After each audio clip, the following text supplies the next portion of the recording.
mountaintops and along desert slopes. Light wind.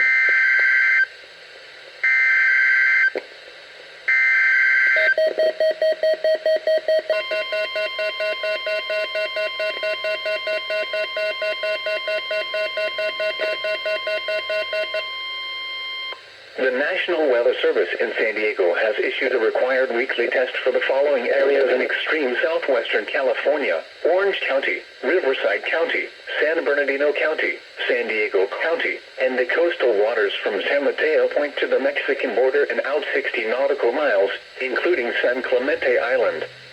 A test signal was broadcast to test the public warning system. The test is normally conducted between 10 a.m. and noon each Wednesday, weather permitting.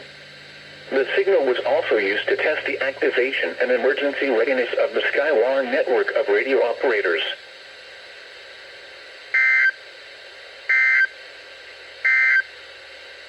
Now for the official National Weather Service forecast for San Bernardino. Well, that was the weekly test for today, and we have Oreo over here joining us. Have a great day.